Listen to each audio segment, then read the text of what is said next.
Welcome to Here We Go Chelsea News.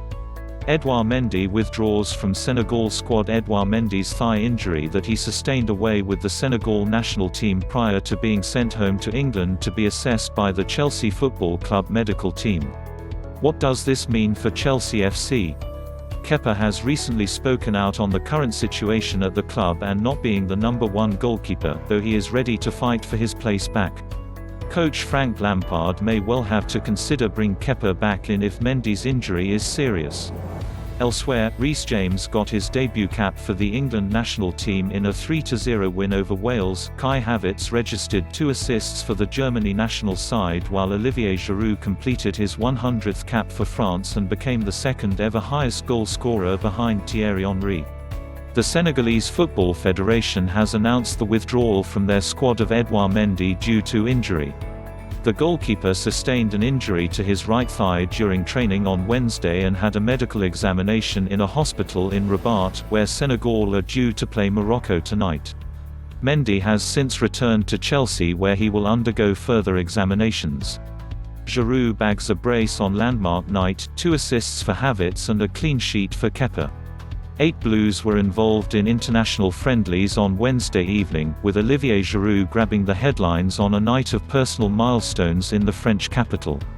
Olivier Giroud was the toast of Paris and, in fact, the whole of France, as the striker hit 2 goals on his 100th international appearance to move outright second in the all-time goal-scoring charts for Les Bleus.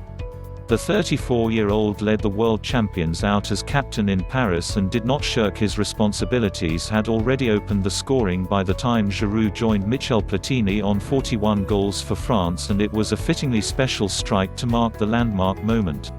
Picking the ball up 25 yards from goal, the forward took 2 touches to control and set the ball in position, and then curled a thundering strike into the top corner with that trusty powerhouse left foot. The moment that took him past Platini in the scoring stakes and to within 9 of record goalscorer Thierry Henry was also typical Giroud. Lurking on the shoulder of the last defender, he was quickest to react when the goalkeeper parried a fierce strike from Houssem Ouar and crouched low to nod a stooping header into the back of the unguarded net. An own goal before the break gave the hosts a 4-0 half-time lead, although Ukraine, managed by former Chelsea striker Andriy Shevchenko, did at least reduce the deficit in the second period at the Stade de France before 3 goals in the final 25 minutes gave Didier Deschamps' men a big 7-1 victory. N'Golo Kanté did not feature from the bench. A special night then for Giroud as he moves into the pantheon of Gallic greats. Only 7 men have more French caps than him and just 1 has more goals, although how much he deserved the acclaim of 80,000 appreciative Parisians as he left the field with 15 minutes to play. In Cologne, Kai Havertz took his strong start to the season at club level onto the international stage, setting up 2 goals in Germany's 3-3 draw with Turkey on just his 8th appearance for the national team. The 21-year-old provided a defense-splitting forward pass from the right for Julian Draxler to open the scoring on the stroke of half-time, before demonstrating mesmerizing quick feet on the edge of the box to set up the second for Florian Neuhaus.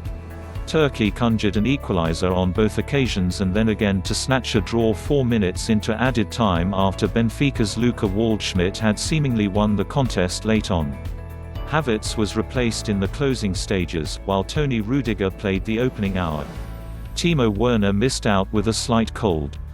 Havertz set up 2 goals for Germany. Kepa Arrizabalaga kept a clean sheet on his return to the starting side for Spain as they drew 0-0 with Portugal. La Roja dominated possession in Lisbon, but it was the hosts who came closest to breaking the deadlock with 2 efforts against the crossbar from Cristiano Ronaldo and Renato Sanches. Although Jorginho remained an unused substitute, Emerson Palmieri was involved in Italy's big win over Moldova. The fullback was introduced after 66 minutes with the Azzurri already 5 goals ahead after a rampant first half in Florence. The final score was 6-0. In St. Gallen, Mateo Kovacic played an hour as Croatia came from behind to beat Switzerland 2-1 with goals from Wolfsburg forward Josip Brekalo and former Blue Mario Pasalic, now at Atalanta. The World Cup runners-up have Nations League encounters with Sweden and France up next. Kovacic played an hour for Croatia. Andreas Christensen came off the bench to help Denmark see out a comfortable 4-0 victory over Faroe Islands. The defender replaced Bournemouth's Philip Billing for the final 18 minutes and almost added a fifth goal when his header was clawed away by the visiting goalkeeper. The Danes are winless in their opening two Nations League group games and face England at Wembley next week. Earlier in the day, Callum Hudson-Odoi played the final 15 minutes of a surprise 3-3 draw for England's under-21s in Andorra as the Young Lions edged closer to qualification for next summer's European Championship at that age group. The 19-year-old entered proceedings with the score deadlocked at 2-2 following earlier goals from Everton's Tom Davies and Brentford's Josh Da Silva. Despite fellow substitute Eddie Nketiah finding the back of the net with just 8 minutes remaining, England dropped 2 points with the concession of another late equaliser. Please, if you have not subscribed, please subscribe, like, share and comment now please. Thanks for watching.